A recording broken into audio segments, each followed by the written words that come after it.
Alors, je voudrais tout d'abord dire merci aux journalistes pour le travail de qualité qu'ils ont eu à faire lors de cette formation. Vous avez dû le remarquer, il y a eu assez d'articles, assez d'émissions sur les différents modules qui ont été abordés pendant cette session.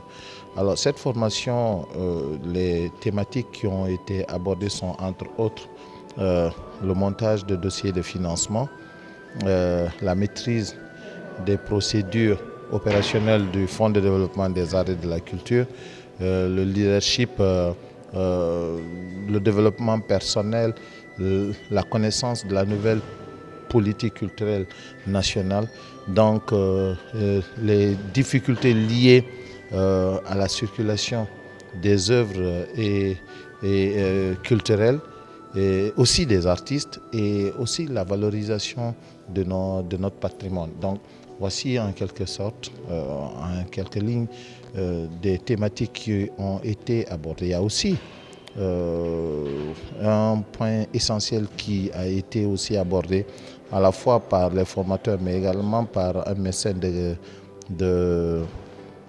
très reconnu chez nous, très connu en tout cas en Afrique, en l'occurrence M.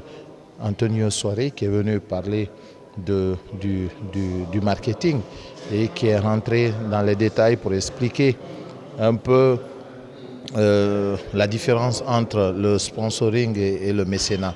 Et donc je pense que ça a été des enseignements assez enrichissants pour ces jeunes opérateurs culturels qui vont devoir maintenant se servir de tous ces outils pour pouvoir aider notre culture à décoller et à aller de l'avant. Nous nous attendons à recevoir, à avoir devant nous demain des opérateurs culturels qualifiés qui n'auront pas de difficulté à monter un dossier de financement, mais aussi qui vont maîtriser les contours de décaissement, en tout cas les procédures liées au décaissement du Fonds de développement des arts et de la culture. Nous avons voulu commencer par le commencement, leur apprendre, leur donner des outils. Parce que vouloir mettre tout à l'heure le fonds et dire aux gens venez prendre, ils ne savent même pas par quelles voies et moyens passer pour accéder à ce fonds, ça allait être assez compliqué. Donc on a voulu d'abord leur donner des outils, leur apprendre, leur mettre sur le chemin pour que ce décaissement soit facile pour tous les opérateurs culturels. Il ne faudrait pas que demain, vous savez, on est dans un pays où les gens aiment dire sans maîtriser, que les gens se lèvent pour dire que voilà, ça n'a pas, moi j'ai pas eu parce qu'il y a telle ou telle affinité. Ils ont été demandés de venir apprendre. Pendant 6 jours, ils ont été outillés par des professionnels venant de partout. De l'OIF, le représentant de l'ONIDI était là, le secrétaire général du ministère des Sports, de la Culture et du Patrimoine historique, M. Istokera, qui est un opérateur culturel aguerri, a partagé son expérience avec Luc Mayutuku de Zou Culture, qui est un des meilleurs formateurs sur le plan africain, était là.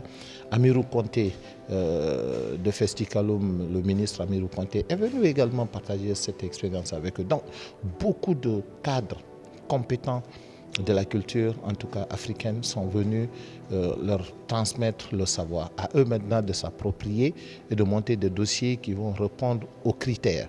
Nous allons être très exigeants là-dessus, nous allons être très regardants parce que c'est l'argent du contribuable et il faudrait que ça soit bien géré. Et donc c'est les meilleurs qui seront sélectionnés et c'est les meilleurs qui seront accompagnés. À eux de se mettre à la tâche à la sortie de cette séance de formation, de cette session de formation pour être éligible au niveau du Fonds de développement des arts et de la culture. Bon, d'abord, je dirais que c'est avec beaucoup de joie j'ai appris ma nomination depuis 2017 à la tête du Fonds de développement des arts et de la culture. C'est le lieu de dire merci au ministre d'État, le ministre des Sports, de la Culture et du Patrimoine historique, Sanusi Bantamasso, qui m'a proposé au niveau mon nom au niveau du chef de l'État pour que je sois élu à ce poste. Et moi, je pense que c'est un défi qu'il faudrait relever. Nous savons tous que le secteur culturel a des sérieuses difficultés. Et pour y arriver, il faut des moyens. Pour y arriver, il faut de la stratégie. Il faut y arriver, il faut de la compétence. Et c'est ce que nous sommes aujourd'hui en train de mettre en place pour pouvoir trouver solution à ces problèmes. Donc, sans langue de bois, la culture guinéenne souffre. Elle souffre énormément et elle a besoin d'être accompagnée sérieusement. Accompagnée sur le plan institutionnel, mais aussi sur le plan financier. Parce que sans moyens, il serait difficile d'atteindre des objectifs. Nous allons remercier Dieu qui nous a donné la possibilité et la santé de participer à cette formation. Et par ailleurs, nous félicitons les initiateurs tels que le Fonds du développement des arts et de la culture, le FODAC, à travers le département tutelle, le ministère de la Culture. Moi, en tant qu'élève dans cette salle, j'ai beaucoup appris. Dans tout projet qu'on porte, il y a des lacunes. Et il faut se faire corriger, il faut se faire reprendre par d'autres personnes qui vont t'aider à t'améliorer. Ma prière aujourd'hui, c'est pour que les mêmes choses-là continuent dans ce pays. Que de temps en temps, qu'on organise des séances de remise à niveau, de capacité des jeunes artistes, des jeunes opérateurs culturels pour nous, que nous sommes. Parce qu'aujourd'hui, je le dis à qui veut l'entendre, si on ne se forme pas, on ne peut pas compétir vis-à-vis des autres pays qui sont le Sénégal, la Côte d'Ivoire, le Mali, etc. Ils sont en avance parce qu'il y a un commun accord dans le travail qu'ils sont en train de faire et les médias que vous êtes. Et c'est important.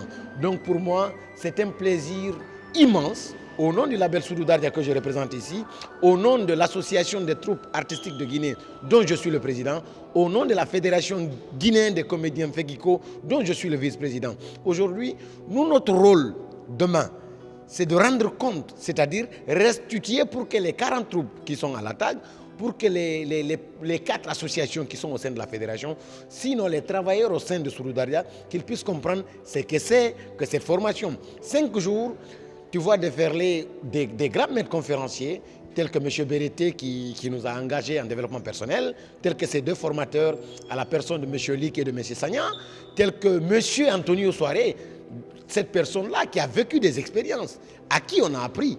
Tu as vu, hier, tout le monde a su qu'il a été un ancien DJ. Donc voilà, parfois écouter le parcours d'une personne, c'est une partie aussi de la formation, parce que tu as envie de le déposer pour être exceptionnel ou extraordinaire.